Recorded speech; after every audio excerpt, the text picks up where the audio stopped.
Osita Egomodi, Innocent Chukuma Egomodi, Victoria Julius Egomodi, Michael Egomodi.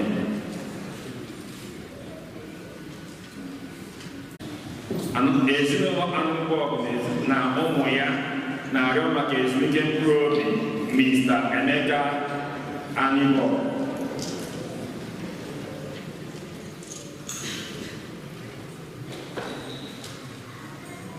Ịma na Tony Ikebụrụ na-arịọ maka ezumike mkpụrụ obi Chinelo Igwe Nne Agụ dị n'obi.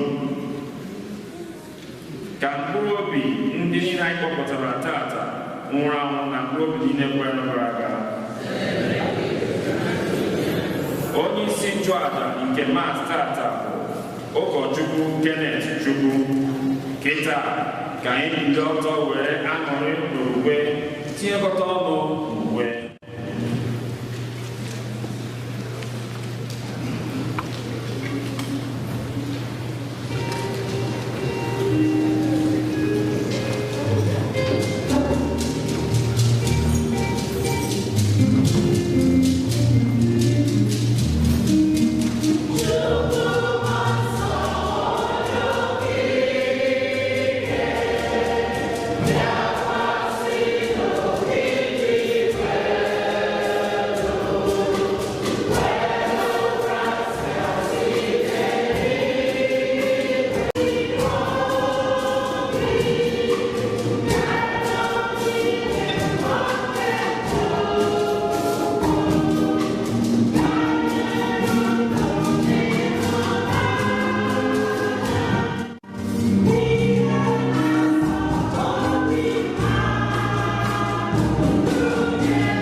nzukọ gị nsọ na mba niile ebe niile.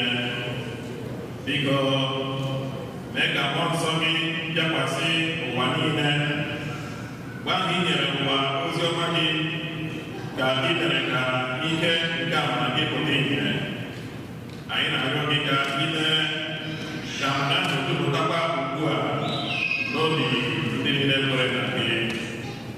Site na ịmara gị Yesu Kristi nwa gị, onye gị na ya ga-eto na chi, ịdịkọrọ otu nke mmụọ nsọ, Chukwu site n'ụwa ụwa niile.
ma ndị Juu ma ndị mba ọzọ ndị akpọbatara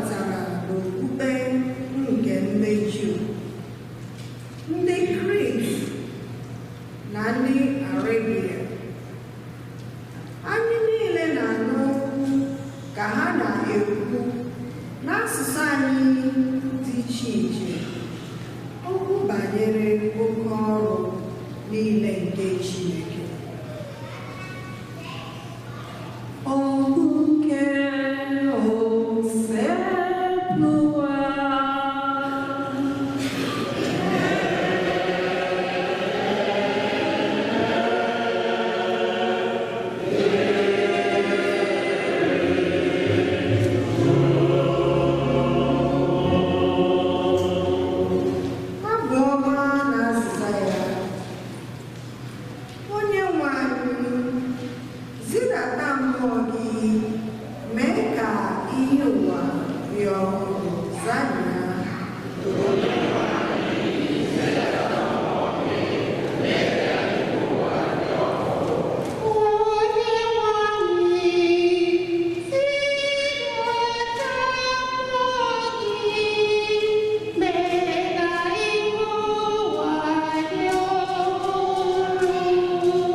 Ihe ọgụgụ ewetara n'akwụkwọ mbụ nke Pọl dị asọ degara ndị Kọrint.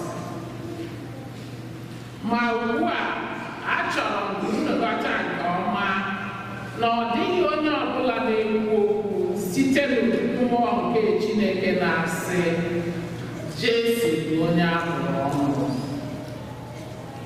Ọ dịghịkwa onye ọbụla pụrụ ikwupụta na Jesu bụ onye nwe anyị, ma ọ bụghị site na nduzi nke mmụọ nsọ. Onyinye amara dị iche iche dị, ma otu mmụọ nsọ ahụ na-enye ha niile. Oke ije ozi dị iche iche dịkwa, ma otu onye nwe anyị ahụ ka a na-ejere ozi.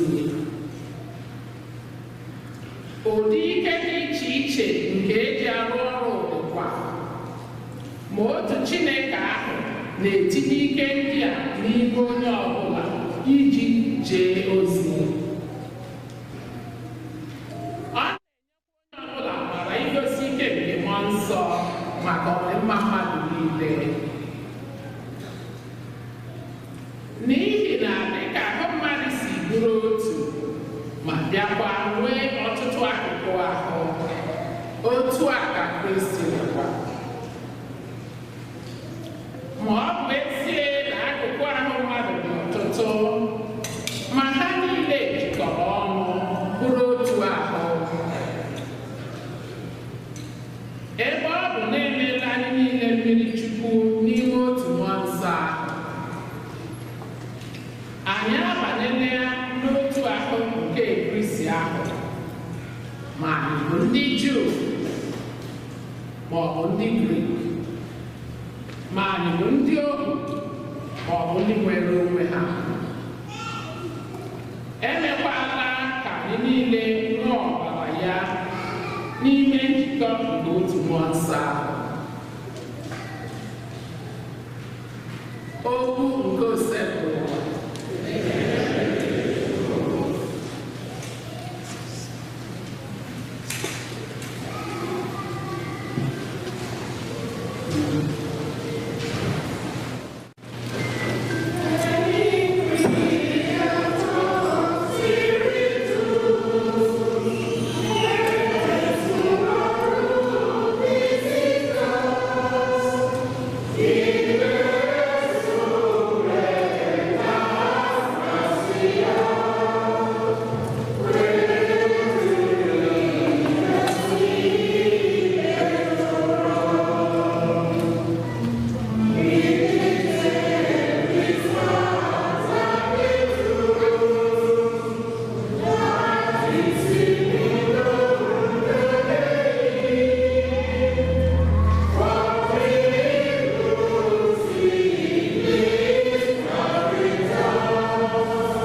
ụbọchị ụka ahụ ụbọchị mbụ n'izu ụmụazị Jesu zukọrọ kpọchie ụzọ n'ihi egwu ndị Juu.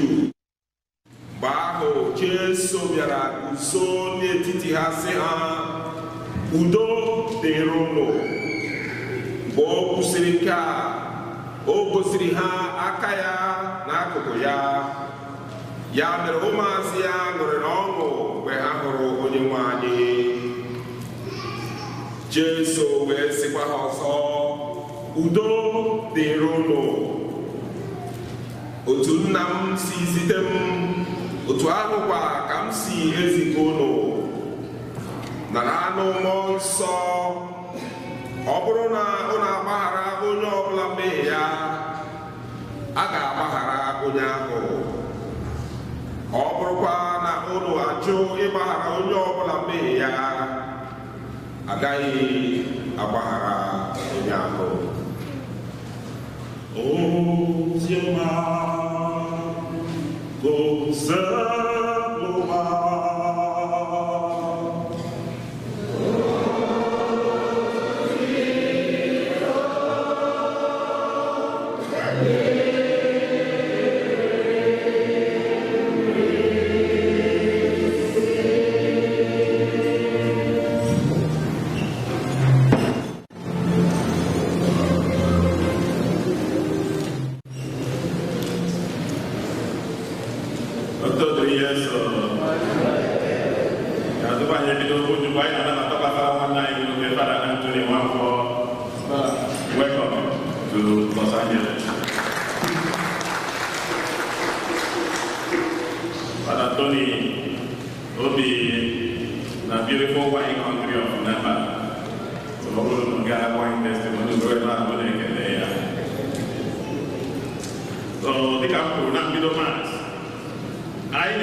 Nnukwu oriri nke Mmụọ Nsọ ịdakwasị ndị oziọma. Ya taa bụ ezigbo nnukwu mmemme n'elu ụwa niile, maka na ụbọchị taa ka a mụrụ nzukọ. Today being the Pentecost Sunday is also the birthday of the church. Taa ka a mụrụ nzukọ. Anyị n'osoro ndị otu Kristi akwụ ya mere. So we are celebrating our birthday today too. Unu kwere? Ọ bụ na anyị n'anya ihe anyị na-eme ụmụ ya taa bụ ihe omimi, ihe a na-akpọ mystery, ihe omimi. Gịnị bụ ihe omimi? Ihe omimi bụ eziokwu apụnara eziokwu nke Chineke, mana ọ ka bụ uche mmadụ ghọta. So enweghị ihe m ga-ekwu taa unu aghọtachaghị ọfụma. Ọ ka bụ uche mmadụ nghọta. Ndị ọgọ onye bụ Mmụọ Nsọ, ele ihe ị ga-ekwu? Maka na mmemme anyị na-eme taa bụ mmemme nke Holy Spirit. We are celebrating the feast of the Holy Spirit, the third person of the Blessed Trinity. So ndị ọgọ onye bụ Mmụọ Nsọ, ele ihe ị ga-ekwu? Ngwa ka ndị unu dị ọ bụrụ na anyị kwuchi okwu Chukwu a bido ugbu a kwuo ekwe na Chukwu, kemgbe ebe anyị na-apụta asị ekwe na Mmụọ Nsọ. Onye achọrọ m ịnụ olu unu, ekwe na Mmụọ Nsọ gịnị? Onye nwe anyị na-enye ndụ. So without the Holy Spirit, no life. Unu ahụta ihe anyị na-ekwu? He is the one that is animating the church, the life of the church. Ọ dị ka mmadụ taa mụ na gị ugbu a anyị na-eku ume. Ụbọchị anyị hụrụ mkpụrụ obi anyị eme gịnị na-apụọ. Wọsụ mkpụrụ obi anyị hụrụ ahụ anyị atọgbọrọ. The Holy Spirit is like the soul to the church, just like the soul is to the human body. So ya nwa ebe o sitere mgbe ihe anyị na-ekwu ugbu a ka anyị ghọta ihe ọfụma. Asọ onye nwe anyị na-enye ndụ, onye si na nna na nwa ụta, which means the spirit we are talking about is the spirit of the Father and also the spirit of Jesus. Maka na mmemme anyị na-eme taa bụ fulfillment of the promise of Jesus.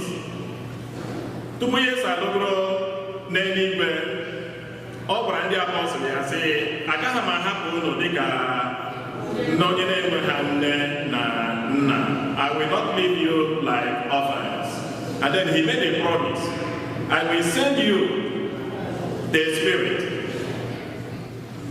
of truth. And so anyị na-akọwata na mmụọ nsọ anụ a na-ekwu okwu ya bụ pesịrị nke atọ n'ime atọ n'otu dị ngọzi bụ mmụọ nke Chineke n'onwe ya, Chukwu nke nna, bụrụkwazie mmụọ nke Yesu Kristi. So it is the Spirit of God, the Father. It is also the Spirit of Jesus Christ that was given to us. So as na onye nwanyị na-enye ndụ, onye si na nna na nwa ụda, onye a na-esepụrụ na-etogodo ya na nna na nwa. The Holy Spirit is worshipped. A na-efe ya otu esi efe Chukwu nna na nwa. Then ya sị onye si na ndị amụma. That's all. O si n'ọnụ ndị amụma megịnị kwuo okwu. So ọ bụrụ na anyị na-anya ihe agụrụ anyị from the scripture today, the readings we read from the scriptures kọwatụrụ anyị ma tụpenyetu anyị azụ ihe gbasara Pentecost, ya bụ nnukwu ihe onyinye mere n'ụbọchị ndị apọstụl na mmụọ nsọ. Acts of the Apostle akọwara anyị ihe ọgụ nke mbụ na ndị ụmụazụ niile na ha zukọrọ ọnụ n'ofu ebe, tinyere nna anyị asọ Virgin Maria, ụlọ anyị na-akpọ Upper Room. A sị na ha na-ebe ahụ na-ekpe ekpere. Ka ha na-ekpe ekpere, gị na-ebido mewe nnukwu ikuku ebido megịnị fewe. I have to emphasize this because one of the symbols of the Holy Spirit is wind. Wind. In Ahuyanya, can you see the wind? On efe, imaha ehosi, imaha ebuanaga. Even Christ knows yes, of Christ said, you don't know where it is coming from, and you don't know where it is going. The wind. But on efe, you will always see the effect. If one outside now, nnukwu ikuku na-eku, ị ga-ahụ ka o si ebugharị akala osisi. You will see it bending the tree this way and that way. Mana ị gaghị ekwusilekwe, I'm seeing it right now. That is how the Spirit acts. You cannot control it. You cannot pocket it. You cannot tell the Spirit where to go. Rather, o ji aka ya na-aga ebe ọ chọrọ, ji aka ya na-eme ihe ọ na-eme, mana ị ga-ahụrịrị the effect. Ebe ọ na mmụọ nsọ nọ, ọ naghị adị neutral. Any of us who have the gift of the Holy Spirit, you will see it in them. You will notice it in them. Kasi n'ikuku a na-eku, ihe dị ka ire ọkụ adịa megịnị nọkwasa ndị mmụọ ozi, ndị apostles na-esi.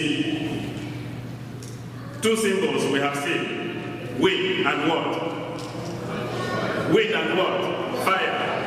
Kedu ihe ọkụ na-eme? It can be a destroying element. It can also be a building element, depending on where you apply it. N'ọwụtụ a ka mmụọ nsọ si wee mee. Ọ mmụọ nsọ na-eme ka obi anyị dee dịka ebe onye ọkpụ ite ji ọkụ wee na-akpọ ya wete. Onye a na-akpọ goldsmith ji ayọn wee na-arụpụta nka. Etinye ayọn n'ọkụ, the iron can easily burn. Ọhịa mmụọ nsọ na-eme anyị. Onye obi ya kpọrọ nkụ, ikwete mmụọ nsọ, obi ga-adịghị nwayọ.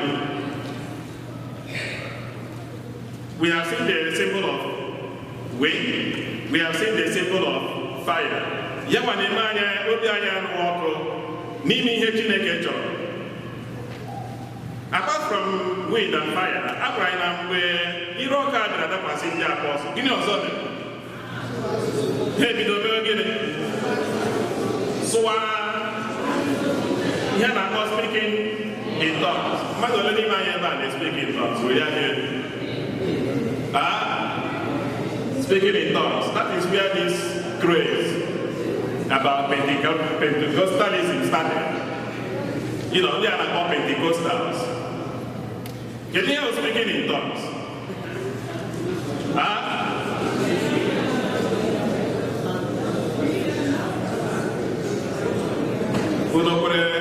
Speaking in tongues. So ya kọwara nye ba na ha bidoro sụwa n'asụsụ dị iche iche. Then abịa ile anya na ihe ọzọ agụrụ anyị ka ị ga-ahụ na akpọrọ ha the countries. Ya bụ ebe ndị a niile si. All these people from different countries. I don't have them all here with me. Ile anya na the Misa, agụrụ ndị si Phrygia, ndị si Pamphylia, ndị si Egypt, ndị si ebe dị iche iche. These are people speaking different languages. But we saw that the disciples began to speak. Can you hear the apostles in program? What we are speaking about?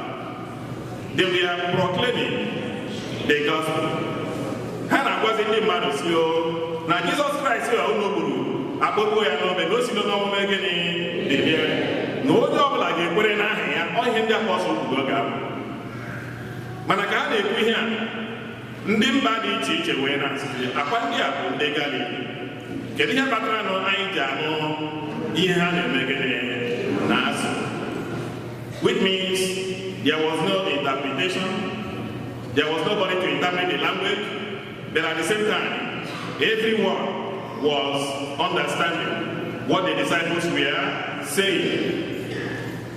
Kedu ihe ọ na-akụziri anyị? All I am going to tell Pentecostal church before. Mother, let me mind about Pentecostal church. I can go.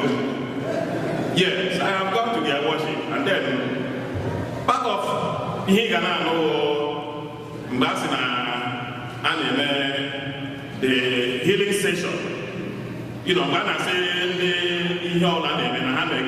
this kind of altar call, then in one the minister starting to speak in tongues. It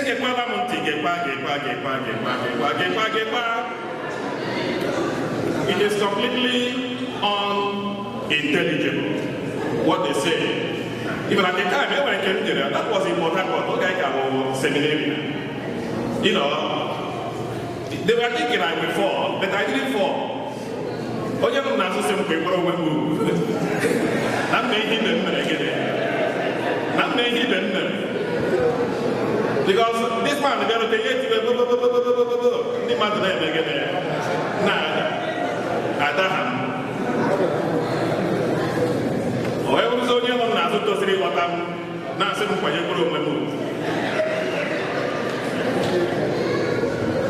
I have to be very sincere about it because many a time, majority of our brothers and sisters confuse the presence of the Holy Spirit with what is not actually the presence of the Holy Spirit.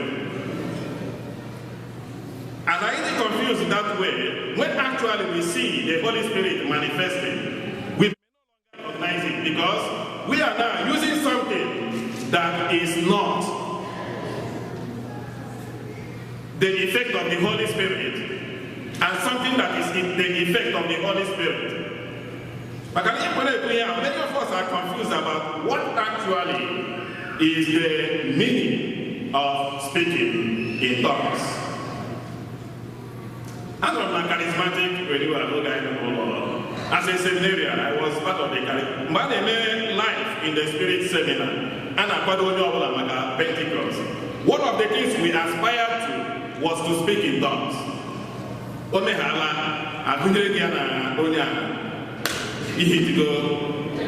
Jackpot.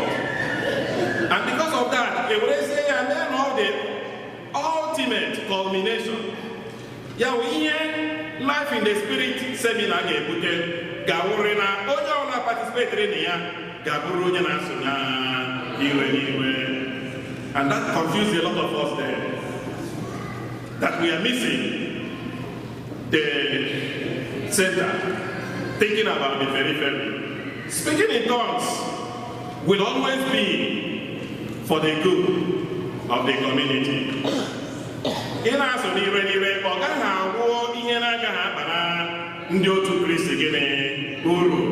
as we are seeing it right now all over Nigeria, where people are using speaking in tongues to go and the man. So when they were speaking in tongues to go, that's a sign that the spirit is not there. That's something we have to be attentive to. And this is confusing a lot of brothers and sisters.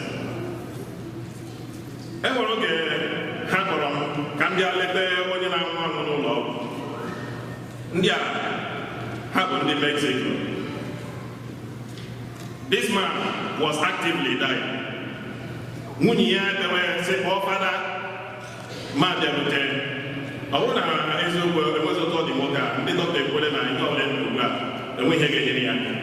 So they are now transitioning to comfort care. So when I have battle during Kata, one young Sindiko, Nam Teria, Diamant, Namia Sacrament, Obrella Sacrament.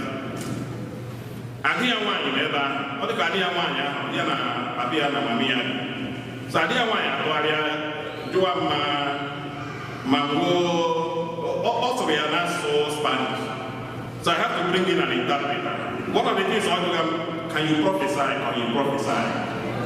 See, I can even by prophesy. I was in Debreka, Kideke, Wiki Miracle, Kapapia, Lower Chipa to life.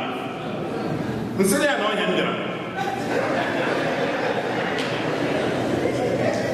Now, there are here now, I need a sacrament in Ghana or anointing of the sick.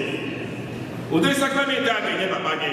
Oh, I bet I sit in the here which again. Yeah. Oh, that's a good thing. Oh, come on to go to him.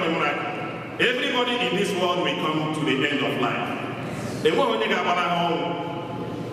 Come back right here. Yes, so, Simchele.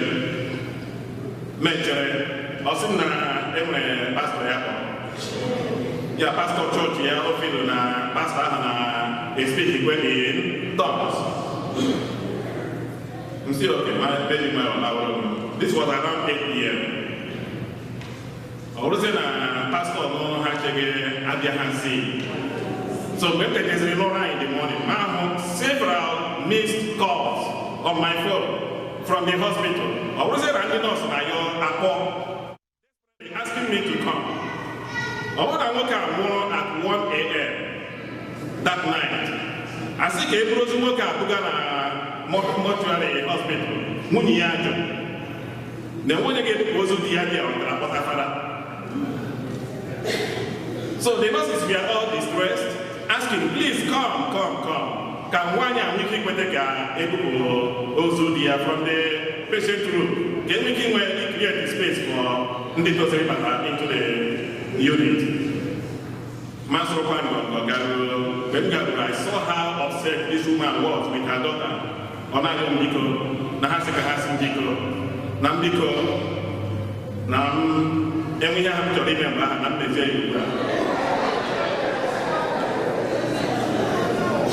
Manahamahana, anointing of the sick is the sacrament of the living. It is not sacrament of the dead. Onya Murasia may anoint a woman already. So I don't remember how that power Hamakana, Odia Bawala, Magna, Diana Sacrament, due to Iberibe, Adia, that. Ever the children has to be ready. So I have to pray with them, eventually, Odia Bawanya, Father Della. It is one of Pumuka, who can say to Eboga, to Bundi, funeral.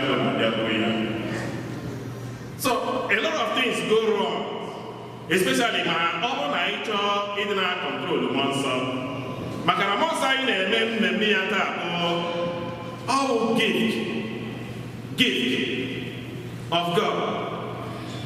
And I get oh, near Chineke man. So nobody died in a memory Pentecost. Who can I say Kai Joe one is your Kedo Kai Sinata monster. Kedu ka anyị ga-esi anata mmụọ nsọ? Ọ na ndị ọga anyị bụ ugbu a, kedu ka esi anata mmụọ nsọ? Kedu ihe ị ga-eme? How do you receive the Holy Spirit? Feel free to talk. All the little microphone made to be alone. Can you guys another one song? Through. I didn't want to see you today. When you be crying, can you guys another one song? You can do that, Lord. Get on to you. Oh, no, God, Osioma, Luke. God, Osioma, Matthew. You know, April will be the call I was John the Baptist. John the Baptist said, "We don't want him, but the matter of Hannah for Hannah about baptism." I say, someone greater than me, let him make a mode of baptism. Mana Emuronia Kami Kenadiano, Obia, okay, Jimmy Nagene, Namonso, where no Gene, Meditabu, or Jesus, on I refer to. I'm baptizing you with water. Baptism John the Baptist was only a baptism of repentance. And he was telling them, this baptism is and it is complete. Someone is coming who is greater than me, and when he comes, he will baptize you with water and what? The Holy Spirit, the Spirit of Jesus. I need a neighbor. That's my one yesterday. One day, the one never asked me about their baptism. Is there anyone here who is not yet baptized? So all of us have received the sacrament of baptism. Oh, you have never baptism and what lemon song come back on the you would have put in your name. He let you guy you could redeem lemon song by virtue of the baptism you have received. So about you lemon song can you really feel like I can read also each other? Why is this feeling in you that makes you feel actually that God is absent? Makana say about this name le mona ke kai ke nata oninye nke monso makano ga de na baptist na ga kwa ha ke say Peter abaptist nke na hanna na wa na monso. Everyone who has been baptized have received the gift of the Holy Spirit. Apostle Kowaranye Basana Onyinye nke Monso Isaiah Roto Shekowaya. What are the gifts of the Holy Spirit? If I ask you, what are the gifts of the Holy Spirit? How the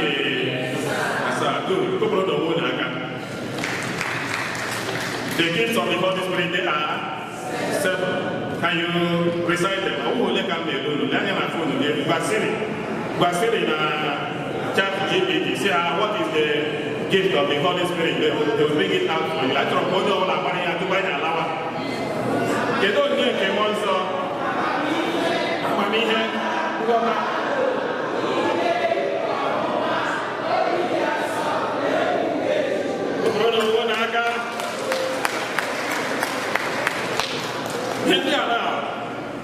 You have it already. Amamihe, wisdom. You received it the day you were baptized. All these 7 gifts of the Holy Spirit, you have received it. Go on in your thought. Wisdom. Understanding. Wait. I want to say hello in English so that in the Kerana Hani, I want to hear counsel. I'm not here. So, all these things we are saying right now, all of us who are baptized have received these gifts. What the Holy Spirit does is to remind you, you have this already. And as a gift, you can use it. As a gift also, you can decide not to. And when you decide not to use it, get them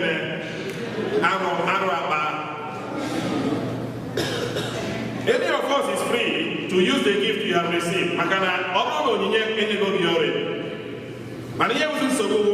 are you making use of these gifts? If you are not making use of it, Given and the Giga was here, zigzag. And so, already I don't make a monster. All the other branches in every Yama, Ebe, Monson. What I see when I do the Acts of the Apostles that now if you nebu or nebu part of the Holy Spirit was wherever it is, there must be effects. Effects of the Holy Spirit. Paul, go right here about the fruits of the Spirit. All you know, is many puro. And when was sing around it must be a healthy tree that brings forth a healthy fruit. So Paul now said, everybody heard about the fruits of the Holy Spirit, which is different from the gifts of the Holy Spirit. What are the fruits of the Holy Spirit?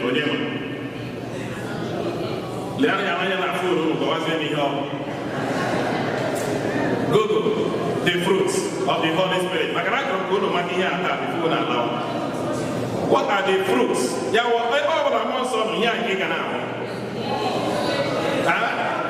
Number one, look at it. Love.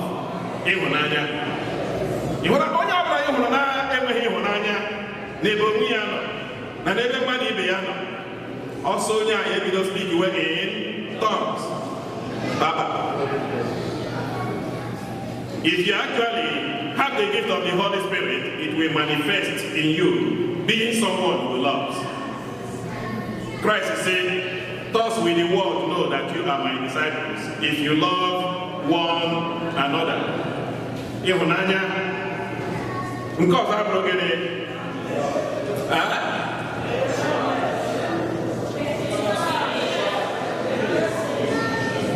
After love, you have to 42.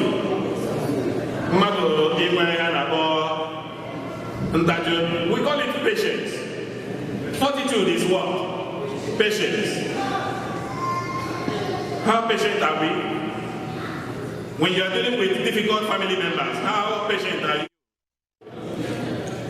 To your spouse, how patient are you towards your family? There are many of us who have no patience. And that's something we have to bear in mind.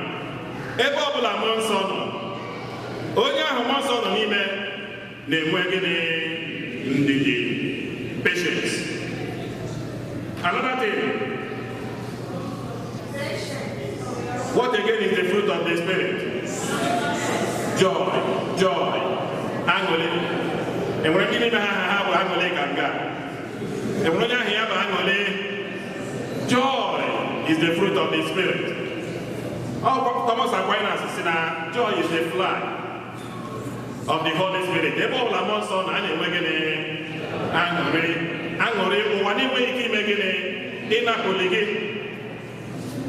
Joy. So we got home mado, and when we got home all they had, something is going on. You want to go to a church and they had their talk. Okay, I'm also so when you begin to feel like, why is not anything not making me happy? Always sign that in the one song. My colonial one song, the name angry. The next one, peace. Anyone other, malonada. Oh, begin. You have peace in your heart. Peace is not apathy. No, it is not peace. Peace is not indifference. No. Peace will, in the midst of the storm, it is very convincing of who that is. Emmanuel, so, no you have your peace. That is what peace is. What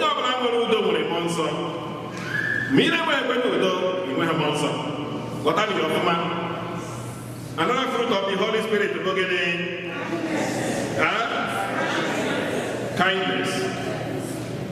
Kindness, meekness. Kindness kindness will being kind to someone. Yeah, you are kind to everybody. You know, you see everybody as a child of God. And that is the basis of your relationship with anybody. And that's the reason why you're being kind to anybody, including those who progress. You are still kind to them. After kindness, generosity. You are someone who because you want everybody to share your joy. You want anyone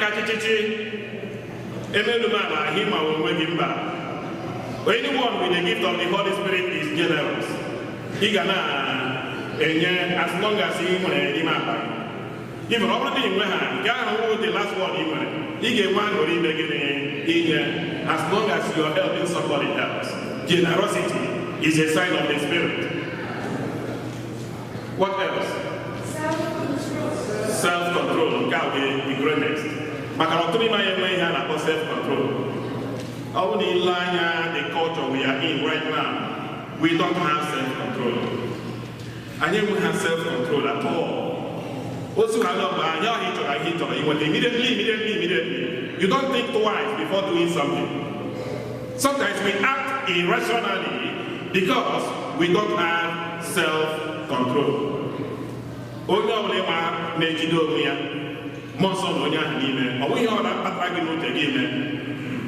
And this also addresses some of the sexual problems we are having in the society, where people don't control themselves, go to this kind of extreme satisfaction of their sexual urges, including our youth. Only now, with some of the survey ending, there is high percentage of people who are addicted to pornography.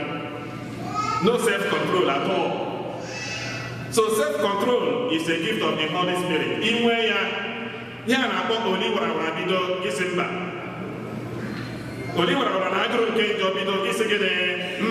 because you have self-control. So look at time the movement in Pentecost. Can be very frightening. Man, I got off man. So the way we can get this gift is by praying. What I do, by praying, by reading the scripture, by seeking the counsel of good people. So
ike niile ịhụnanya nwere n'ebe anyị nọ karịrị akarị ewezụga gị enweghị ihe anyị pụrụ imenụ biko site na onye nke mmụọ nsọ gị mezuoro anyị ihe niile ka anyị rịọrọ gị n'ebere gị ndị kwere nọ anyị ji okwere na-arịọ gị nke a site na Kristi onye nwe anyị.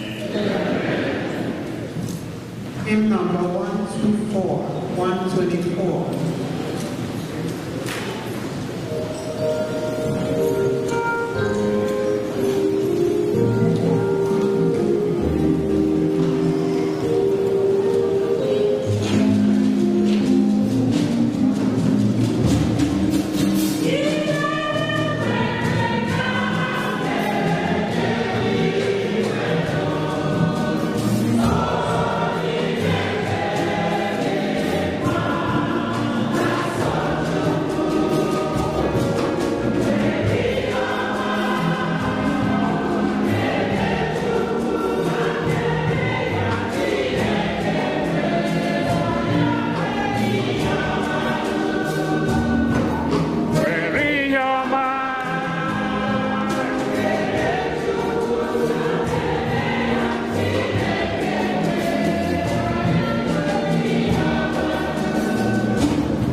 Kristi ịgbara anyị. Onye ogolo n'eluigwe kacha elu, were nọdụ a n'aka nri gị, ya n'ụbọchị taa, zitere ụmụ ya ndị o si n'ụwa ghọta mmụọ nsọ nke o kwere na nkwa. N'ihi nke a, ka akụkụ ụwa niile na-ejupụta na mgbe nke na-enweghị ube, igwe ndị mmụọ ọma na ike niile nke eluigwe na-ekwu okwu otuto gị oge niile na-asị.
Otu ahụ ka o si mee mgbe ha richara nri anyasị, o buru iko mmanya nyekwa gị ekele n'otuto, onye gị ụmụazị ya sị, na nke a ọṅụ ya unu niile, nke a bụ iko nke ọbara nke ọhụrụ obi ebere, a ga-agba ya n'ihi unu na n'ihi mmadụ niile, ka e were gbaghara njọ, na-eme nke a na ncheta nke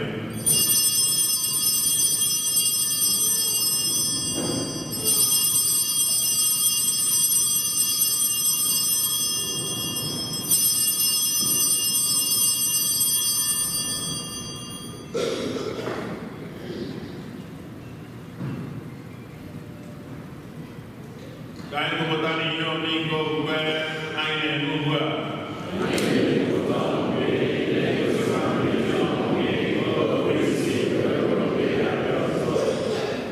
Nna, na ncheta nke ọnwụ na mbilite n'ọnwụ The Bible will say that you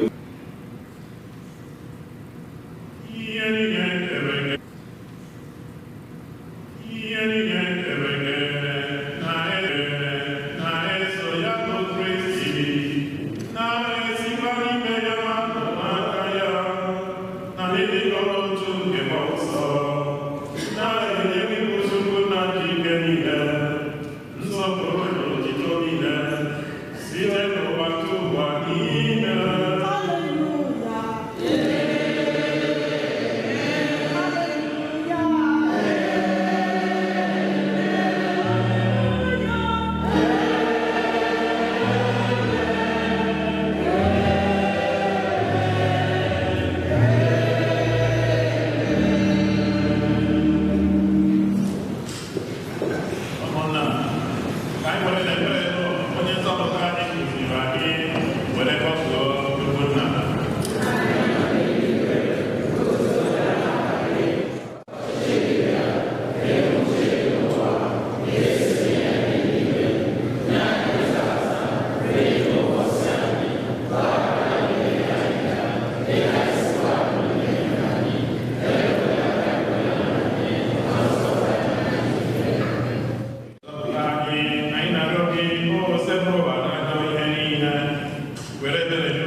udo nke ka m na-enye ụzọ elekwala anya na njọ anyị kama lekwasị anya n'okwe nke nzukọ gị nye ya udo ejikọ n'otu mgbe niile uche gị siri chọọ gị bụ onye ndụ na-achị ebebe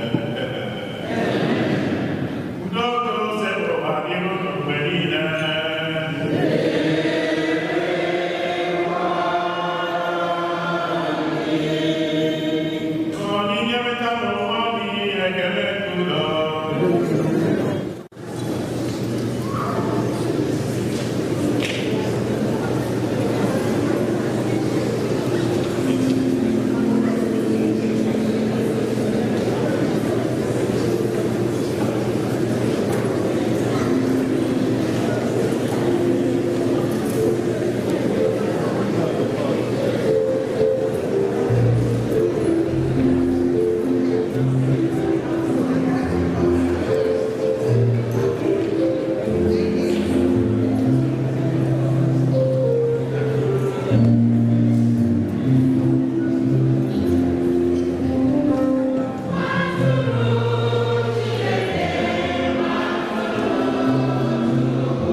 Anyị were na-enwe ịnụ ọkụ nke mmụọ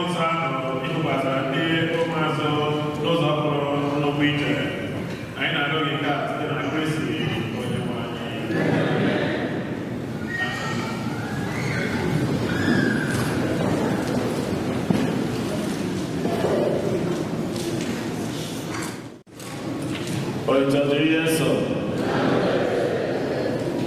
Tupu anyị amalite ime ọkwa, anyị nwere second collection tata. Second collection anyị nwere maka ndị ụkọchukwu ndị nke lara ezumike iji wee na-eleta ha anya. So ndị ọcha ga-aga iji wee nye envelope.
Ikusa nke 2025 ịga na Houston, Texas. Aka na mbụ ka anyị mara na ọ bụrụ na ị chọrọ ịga ya bụ mmemme ịga ugbu a bukuo ma ụgbọelu na ma họtel iji wee belata ego.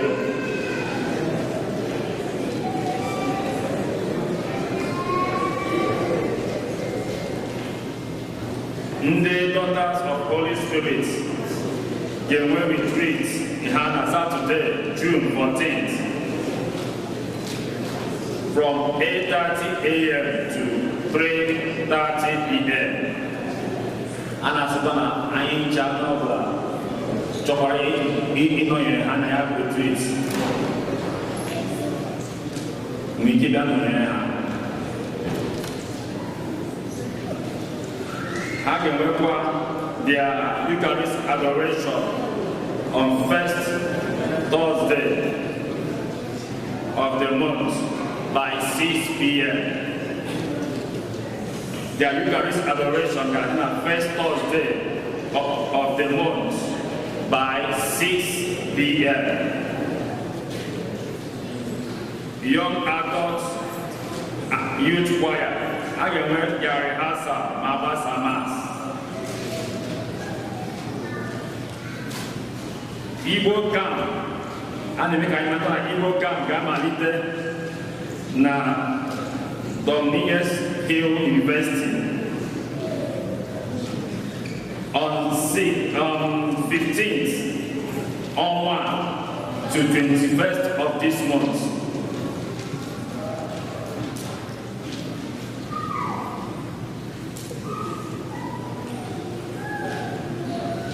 Mr. Oke Olumba, whatever.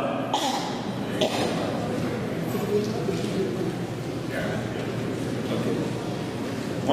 One I will get whoever, Oke Olumba. Na yoga, I ain't chaga on Friday, gathering I will funeral mass. We get Brian Olumba, we get by 7 p.m. So now you're going to Friday by 7 p.m.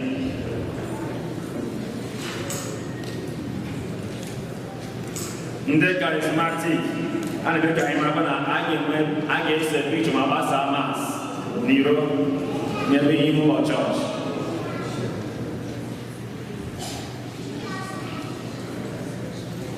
E nwekwara onye nwere snacks for ụmụaka ma maka gbasaa mass. So snacks enwere for ụmụaka ọ bụrụ ndị okenye. So agbasaa mass ụmụaka mechiri n'ezi onwe nwere snacks for ụmụ.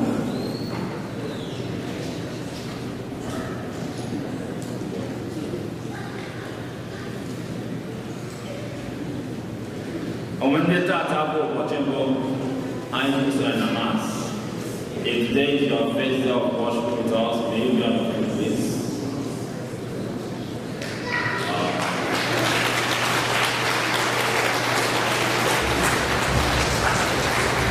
You are welcome in Jesus' name. Because I give it gifts.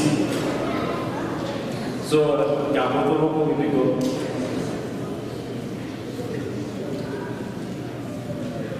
kita anyị na-ekelezi ndị ụkọchukwu tụrụ anyị mas tata. Father Anthony Nwangwo ka anyị kpọpụrụ ya aka.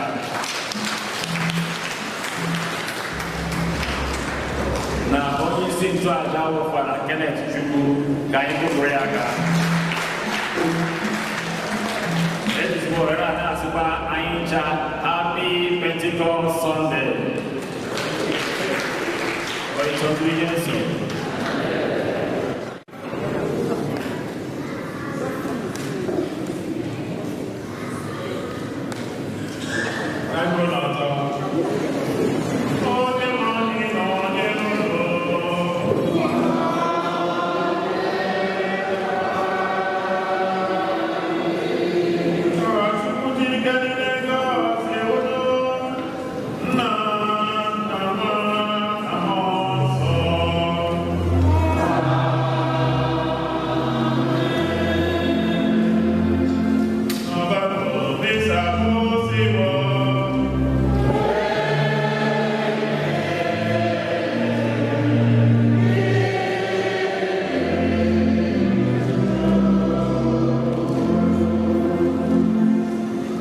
Number 81.